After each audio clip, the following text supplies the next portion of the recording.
Bem, o Marcos Tabajara, que é diretor de vendas e canais para o Brasil da Upgate, vai falar agora sobre o novo normal é o mundo híbrido. Como garantir a segurança de dois modelos de acessos diferentes? Marcos, diga aí para nós, como garantir? Muito obrigado. Vamos lá. Já vou compartilhar minha tela, porque eu vou me apoiar num PowerPoint aqui. Um minutinho só, um segundinho. Pois não, fique à vontade. Estou aqui. Já estão vendo minha tela? Agora sim. Perfeito. Deixa eu só pôr um ponteiro aqui e vamos lá. Então, eu sou da Upgate aqui no Brasil. Primeiro, eu vou posicionar a empresa, tá, pessoal? Antes de ir direto para o desafio e depois para a solução dessa problemática de acesso seguro. Primeiro, a Upgate é uma empresa mundial, nós temos operações em mais de 40 países. Atualmente, nós protegemos mais de 125 milhões de usuários, são os nossos clientes e os clientes dos nossos clientes, e monitoramos mais de 30 bilhões de conexões online, que no modelo de telemetria recebemos metadados que servem para abastecer nossa camada de inteligência artificial com machine learning e também de insumo para os nossos pesquisadores de segurança. Nós temos 2 pesquisadores de segurança aqui no Brasil, o foco deles, inclusive, está em malware. Eles recebem malware dos nossos clientes e tem um processo de dissecamento desse malware que é incrível. Pulando aqui ao centro, nós temos 2 soluções. Perímetro definido por software com Zero Trust, que é o que eu vou apresentar hoje para vocês, e embaixo uma plataforma de proteção contra fraudes e ameaças cibernéticas, que eu vou falar rapidinho. Pessoal, é o seguinte, 3 pilares importantes para descrever rapidamente essa solução. Primeiro pilar, monitoramento de domínio de rede e marca do cliente em Surface Dark e Deep Web, à procura de credenciais expostas dos funcionários, dos clientes, domínio de rede clonado, sites clonados, campanhas de phishing, pedaços de código-fonte de aplicações geradas dentro da empresa, documentos importantes, a gente procura tudo isso. Encontrou, por exemplo, um site clonado, um site parecido, a gente vai até o takedown, porque é uma campanha de phishing que está acontecendo ali. Depois, uma camada tecnológica, que é prover navegação segura para o seu usuário, navegação segura do seu usuário dentro do seu site, o que é incrível, mesmo que seja de um aplicativo no smartphone, múltiplo fator de autenticação com contexto, conectado em plataformas da própria empresa, o que é incrível, inclusive com reconhecimento facial, não só impressão digital, o que é incrível. E, por último, pessoal, é monitoramento de transação, que pode ser para um banco, numa camada de banco, numa plataforma específica, por exemplo, para os seus clientes. É incrível isso daqui. Bom, posicionei a empresa. Vou falar, em vez de eu falar como a nossa tecnologia é boa, vou usar Gartner e Forrester. Ó, do produto que nós vamos aqui, eu vou apresentar agora, que é o perímetro definido por software, o Gartner fez um estudo que chama Peer Insights, que tem um algoritmo próprio deles, que a nota máxima é de 5 estrelas, nós conseguimos esse ano 4.9, ano passado foi 4.8. Só lembrando que o Gartner não faz teste, o Gartner faz pesquisa de mercado, entrevistas com os clientes que usam a tecnologia, o que é incrível.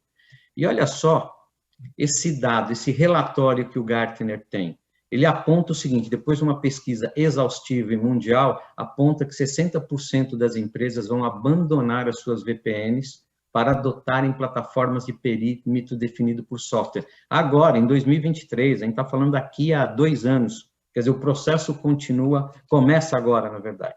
Aí eu vou usar o Forrester, lembrando que o Forrester põe o produto na bancada, a solução na bancada, caderno de testes, estressa o teste e dá o resultado. Primeiro retângulo em cima foi para a tecnologia relacionada a Zero Trust, lembrando que foi o própria Forrester que criou esse conceito em 2010, mas foi a pandemia que trouxe isso à evidência. Então, Forrester, o ano passado, 2020, os provedores de soluções Zero Trust pôs na bancada e testou. Nós ficamos na onda mais importante, que é a onda de líderes. Esse ano, há poucas semanas atrás, já saiu o resultado, que agora é o Zero Trust avançado, que é o Zero Trust Network Access, que é o ZTNA, ficamos novamente na onda de líderes. Então, 2 anos consecutivos, uma das poucas empresas que ficou na onda de líder, o que é incrível. Embaixo, pessoal, é um teste do ano passado, esse ano ainda não saiu, que a Forrester fez para autenticação baseada em risco, que é o MFA com contexto de plataforma do cliente. E olha que declaração interessante da própria Forrester. Seu cliente, se a sua organização precisa ou está pensando em priorizar segurança de acesso para a sua infraestrutura, independente de onde ela esteja, data center físico em cloud, conversa com a AppGate, que é um fornecedor super confiável. Então, aqui eu usei Gartner e Forrester para falar da qualidade da nossa tecnologia. Enfim, vamos lá, pessoal. Agora eu vou falar de vocês. Esse aqui é um cenário muito provável, em alguma intensidade, vocês terem aí. O que é isso aqui? Você tem alguém dentro da empresa trabalhando, essa aqui é a infraestrutura, que a empresa foi crescendo na infraestrutura, na adoção de infraestruturas diferentes, em função da digitalização, indústria 4.0 e e-commerce. Eu estou falando de soluções que os usuários internos acessam, que estão em SaaS, pode ser desde um Office 365 até um CRM da Salesforce. Depois disso, on-premise, que pode ser dentro da sua empresa um data center físico, banco de dados, servidor de arquivo, ERP, e o mundo cloud, por último, aqui embaixo, pessoal, cloud multi-cloud. Tá? O que a gente viu? A gente viu uma evolução dessa infraestrutura muito grande, mas tem uma coisa que não mudou, pessoal. Na ponta, a infraestrutura, a aplicação desenvolveu, cresceu muito, ganhou resiliência, alta performance, alta disponibilidade, mas o jeito de acessar, a maneira de acessar essas aplicações e sistemas continua antiga, baseada em IP. Eu estou falando de VPN. E qual que é o resultado direto disso? A gente tem dados estatísticos, na verdade, e pode reparar, só lendo os cadernos de jornais diários e também de especializados em segurança da informação, que os roubos de credenciais, em função das notícias de vazamento de ransomware, vazamento de dados e ransomware, pessoal, crescem de maneira contínua nos últimos 5 anos. Isso é resultado de uma conexão baseada em IP. A infraestrutura cresceu, trouxe, logicamente, uma amplitude, uma ampliação na superfície de ataque, mas o jeito de acessar continua antigo. O que você está fazendo é proporcionar uma brecha maior para os ataques de hackers, ok? E o que a gente tem aqui é a LGPD, que vem aí com as sanções de multa, inclusive. Bom, então esse aqui era o antes da pandemia. Você tinha esse crescimento, a pandemia, logicamente, acelerou a adoção de infraestruturas em cloud e em SaaS, mas a pandemia trouxe também uma outra característica, que foi o trabalho remoto, tá certo? Então, se na ponta da infraestrutura a gente tinha um ambiente super híbrido, na ponta do usuário o ambiente também ficou super híbrido. Boa parte das empresas, boa parte dos funcionários das empresas estão trabalhando home office, né? Então, saiu do ambiente mais seguro da empresa e foi para sua casa, onde, em teoria, não existe uma segurança tão no nível da empresa, e a questão do BYOD, pessoal. Do BYOD, que era usar o seu próprio dispositivo dentro de casa. E, de novo, as conexões continuam sendo baseadas em IP. E o grande desafio, principalmente para os times de segurança, é como é que eu garanto segurança para o usuário que está em casa no mesmo nível como se ele estivesse aqui dentro. E o que a gente tem visto, pessoal, é que isso não foi resolvido. Os ataques de ransomware e vazamento de informações continuam crescendo de maneira contínua. Bom, posto esse cenário da evolução da infraestrutura de uma maneira rápida e a mudança de comportamento das empresas com trabalho híbrido, e isso deve se perpetuar, qual que é a solução? A solução é o seguinte: a tecnologia de perímetro definido por software da AppGate, que é baseado nesses 3 pilares aqui. O primeiro à esquerda é focado na identidade, não mais no IP. A gente olha para aquele usuário, qual que é o contexto dele, onde que ele está, como é que está o equipamento dele, horário de trabalho, os sistemas do laptop dele estão ok, tem alguma aplicação que não deveria estar, a gente olha o usuário, a que grupo de usuários ele pertence, quais são os recursos que ele tem direito de acesso, que dia e hora da semana ele trabalha, a gente olha para o usuário. Olhou para o usuário, para a identidade dele, para o contexto dele, a gente trata de autorização, de dar autorização a ele acessar os recursos aos quais ele tem direito de maneira segura. Mudou alguma coisa no contexto, tem que mudar a amplitude de acesso, e eu vou dar alguns exemplos. E, por último, é o seguinte: essa conexão segura entre o usuário, baseado na identidade, contexto, até único e exclusivamente o recurso ao qual ele tem direito, pessoal, tem que ser de maneira segura. tem que ser criptografado em um túnel único, não é dividir na VPN vários túneis, é uma conexão única, ponto a ponto, ok? Então é o seguinte, eu vou dar alguns poucos exemplos de cada um desses 3 pilares para ilustrar aí a capacidade da nossa solução e como é que a gente resolve esse problema de acesso seguro para as empresas. Então, o primeiro ponto aqui, pessoal, que eu comentei ele é baseado no usuário. Então, quando o usuário precisa fazer um acesso, a gente tem que validar quem que é esse usuário, que grupos de usuários ele pertence, quais são os recursos aos quais eles têm direito e quais são os privilégios de acesso. Olhou para o usuário, depois a gente desce para contexto, pessoal. A gente tem que olhar qual que é a localização conhecida, tem uma diferença de geolocalização, ele acessou o sistema agora aqui de São Paulo, 10 minutos depois tem alguém usando a credencial dele, mas de um outro país, tem alguma coisa errada. Dia e hora da semana ele tem direito de acessar, tem cliente da gente que está usando a nossa tecnologia, além de elevar o nível de proteção e de acesso seguro, também para diminuir pagamento de horas extras e principalmente passivo trabalhista, pessoal. A rede de origem é uma rede segura? Eu estou falando de dentro de casa, que é uma rede segura e conhecida, porque a empresa já fez alguma coisa, ou de um Wi-Fi público numa cafeteria? Qual que é a postura do dispositivo? Por exemplo, se o meu desktop, meu laptop aqui, o sistema operacional, ele está atualizado, o Endpoint Protection, antivírus, é homologado pela empresa, tem anti-malware, tem anti-ransomware, e está atualizado, tem algum sistema que eu não posso usar, que está implementado, ou tem alguma aplicação que deveria estar instalada e não está instalada? Então, eu olho a postura do dispositivo, a saúde do dispositivo do qual o funcionário ou o usuário está usando. E também a capacidade de falar com o mundo externo, pessoal. É receber, por exemplo, informação de um antivírus. Servidor de finanças foi infectado, então não acessa, não deixa ninguém acessar o servidor de finanças até ele estar limpo. Ou a capacidade de levar informações de acesso para outras plataformas. Então, a capacidade de se comunicar com o mundo externo de maneira dual, ida e volta, mão dupla, ok? Então, aqui a gente olhou usuário e contexto.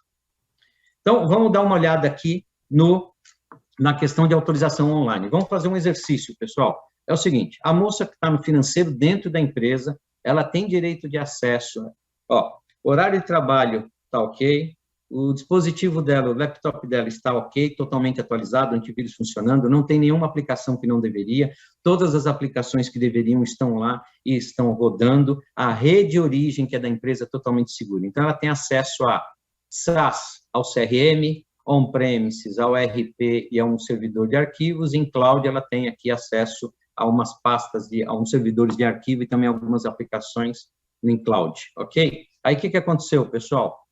Ela saiu à noite, foi para o aeroporto para fazer uma viagem. Então, mudou a rede de origem, mudou o dia, a hora da semana, o horário que ela pode trabalhar, mudou o dispositivo, ela está usando agora o smartphone e está usando um Wi-Fi público do aeroporto, não é a rede segura. Nesse exemplo ilustrativo, o que a gente tem aqui, pessoal, ela perdeu acesso à parte de cloud que ela tinha. É um exemplo ilustrativo. E isso, pessoal, é de maneira online, real time. Mudou o contexto, ela saiu do escritório, mudou o contexto, a gente muda a amplitude de acesso do qual ela tem direito. Tudo isso para preservar a segurança para a empresa e para ela também, ok? Então, mudou o contexto, mudou a autorização de maneira online. Aqui é o seguinte, aqui eu vou chamar a atenção de algumas características da nossa solução. Primeiro, nós temos aqui uma infraestrutura em cloud e aqui uma infraestrutura em data center físico. 3 usuários, a gente tem a Suzana, o Carlos e o João. Eu vou me concentrar no João, ok? Então, primeiro, conecta o usuário somente ao recurso ao qual ele tem direito. Vamos pegar o João aqui, ele tem direito de acesso a um servidor de arquivos em cloud, a um banco de dados em cloud e um banco de dados no data center. A comunicação é única e é segura. Criptografia, a gente usa TLS 1.2 e as chaves de criptografia são nossas. Outra coisa super importante, microsegmentação e ofuscação. Pessoal, a gente faz microsegmentação, ou seja, o Carlos tem direito de acesso a um servidor de arquivos, por exemplo, dentro de uma máquina virtual. que está dentro de um servidor de uma Blade que tem outras 10 máquinas virtuais. O Carlos só consegue acessar aquele servidor de arquivos dentro daquela máquina virtual. Ele não consegue fazer movimento lateral nem para outra máquina virtual dentro do mesmo servidor, muito menos para outros servidores. Isso é incrível, a gente segmenta isso, a gente confina ele a acesso somente onde ele tem direito de acesso, ok? O que é ofuscação? É o mesmo princípio da microsegmentação olhando para o usuário final. Vamos supor que o Carlos está acessando esse servidor de arquivos, esse banco de dados aqui, pessoal, de uma cafeteria e não de dentro do escritório. Se um hacker entrar no Wi-Fi da cafeteria e escanear a procura de usuários para esse hacker atacar, a nossa ofuscação vai fazer o seguinte, vai esconder o Carlos, o hacker não vai encontrar o Carlos, não vai enxergar a porta de acesso do Carlos. Se o Carlos está invisível, ele não está passível de ser atacado, pessoal, isso é brilhante. Então, do lado da infraestrutura microsegmentação, do lado do usuário, ofuscação. Isso é incrível. Pessoal, suporte a TI híbrida. Olha o Carlos aqui, de um ponto único, ele tem acesso de maneira transparente, sem ter trabalho, ele não precisa ficar fechando conexão como faz com VPN, abrindo em outra infraestrutura. Não faz diferença onde a infraestrutura está, para o Carlos não faz diferença, para o usuário não faz diferença. Então, está aqui, ó, ele tem direito de acesso a essas duas plataformas em cloud e a outro banco de dados no data center físico. Infraestruturas diferentes e totalmente transparente para ele. Pessoal, o acesso é ajustado, a amplitude de acesso é ajustada em tempo real, mudou o contexto, muda a amplitude de acesso, ok? Lembrando que foi o exemplo do slide anterior. Para finalizar, casos de uso. Pessoal, substituição de VPN. VPN não atende às necessidades do mundo atual, de alguns pontos de vista. Primeiro, quando ela foi criada, era ponto a ponto, era uma matriz e uma filial, e poucos usuários remotos. Hoje o mundo é híbrido. Quando você precisa fazer acesso ao data center, põe credencial e vai para o data center. Precisa ir para a cloud, fecha, o data center abre para a cloud. Preciso buscar outra coisa no data center, fecha aqui e abre. É um trabalho danado. Segundo, não atende os princípios de Zero Trust. VPN, primeiro faz a conexão, depois ela valida o usuário. Zero Trust fala exatamente o contrário. Segundo, VPN vai do usuário até o gateway da infraestrutura, do gateway para dentro, o hacker pode fazer movimento lateral, ataques de movimento lateral. Então, ele ganha segurança, o hacker, no norte e sul, e no leste e oeste ele está livre para fazer o que ele quiser. Não atende mais às necessidades do mundo super híbrido na infraestrutura e também dos usuários. Trabalho remoto, trabalho home office. Não atende mais. Segundo ponto, ambientes híbridos de maneira transparente para o cliente. Então, SaaS, on-premises, data center físico, cloud e multi-cloud. 2 exemplos aqui, pessoal. SaaS, que é incrível, tem CASB, compliance dentro, só que a infraestrutura foi desenhada com VPN. Então, CASB resolve a questão de cloud, mas não resolve a questão de acesso seguro. O mesmo princípio se aplica a SD-WAN, que você tem aumento de performance e de disponibilidade, mas a conexão continua sendo baseada em VPN. Então, esses 2 princípios têm uma usabilidade para cada um dos seus fins muito boa, mas o jeito de se acessar essa usabilidade, essa alta tecnologia, continua sendo no modelo antigo e não atende mais às necessidades. Eu estou voltando e falando ali de VPN. Isso aqui é sensacional, pessoal. Prover acesso seguro para ambientes que geralmente você não tem nem controle nem acesso seguro, via de regra. Eu estou falando de dispositivos de internet das coisas, rede escada, sistemas legados, pessoal, mesmo em web ou até mesmo físico, você tem lá uma aplicação rodando no Windows 2000 que você não pode aplicar um patch, senão a aplicação para. A gente consegue fazer o acesso seguro, de acordo com os privilégios do usuário, com direitos de acesso daquele usuário de maneira totalmente segura, sem parar, e sem necessitar interagir com nenhuma aplicação. E, por último, acesso seguro com controle para plataforma alta. Estou falando de mainframe, AS400. Quase finalizando, dois exemplos aqui de microsegmentação, isso aqui, pessoal. Primeiro, reduzir privilégio de terceiros, quando acessa a sua rede, a sua infraestrutura. Vou fazer um exemplo muito rapidinho aqui. Tem uma empresa terceira toma conta, faz manutenção nos seus bancos de dados. E hoje tem uma GMUD das 22 às 23 no banco de dados número 20. Ponto.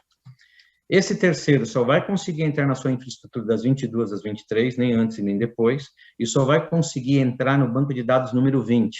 Ele não vai conseguir fazer movimento lateral para o 21, para o 19, para o número 2, para o número 30. Ele não consegue, ele fica confinado àquele banco de dados. Ah, ele está lá às 22h59, está conectado 23, derruba o cara. Então, aquela questão de que quando você põe um terceiro para fazer uma GMUD, numa sexta-feira à noite ou num sábado, ele fica com a credencial ou com a capacidade de acessar o final de semana inteiro, acabou, pessoal. E você, logicamente, você tem tudo isso logado, tá? Para efeito de auditoria. Para DevOps, o princípio é o mesmo, né? Os clientes relatam que o pessoal de DevOps realmente são muito ágeis, então eles vão espalhando aí bancos de dados, vão espalhando sistemas para desenvolvimento pela empresa e pegam, geralmente, dados vivos de CRM e RP para testar, o que é muito válido, logicamente. Só que isso causa uma exposição. Se um dado desse vaza, a empresa pode ter problema. É o mesmo princípio de microsegmentação. A gente vai confinar o pessoal de desenvolvimento de software, desenvolvimento das empresas, nas plataformas às quais eles têm direito, a infraestrutura às quais eles têm direito, pessoal. E, por último, empresas que estão no processo de fusão e aquisição, ou fusões e aquisições, estão no processo de comprar outras empresas. Uma das primeiras tarefas de importância para TI e segurança, suas prioridades estão em padronizar infraestrutura de TI e de segurança, o que quase sempre é impossível, porque você vai comprando empresa que o roteador, o switch, o firewall, o IPS, o anti-spam, são de fabricantes diferentes, são consoles diferentes, bancos de dados diferentes. Do ponto de vista de acesso seguro, nós resolvemos isso. Por quê? Nós somos agnósticos a hardware, somos software. Então, para a gente não faz diferença a marca do seu firewall, a marca do seu antivírus. Não faz diferença. A gente vai passar e vai dar acesso seguro para todo mundo, ok? Bom, o que eu tinha a apresentar hoje para vocês é isso. Esses aqui são os meus dados, o meu e-mail está aí, o meu telefone está aí. Se alguém quiser uma apresentação um pouco mais profunda, até mesmo uma demonstração desse produto, será uma honra, é só me enviar um e-mail ou me mandar uma mensagem. Muito obrigado. Deixa eu ver se eu terminei no tempo, inclusive. Eu acho que um minutinho antes. Muito bem, Marcos Tabajara, parabéns pela apresentação de agora e também pela participação no painel de ainda há pouco. A sua participação foi significativa e pontual. Mais uma vez, obrigado, parabéns e um forte abraço a você. Obrigado, até a próxima. Tchau, tchau. Obrigado, pessoal.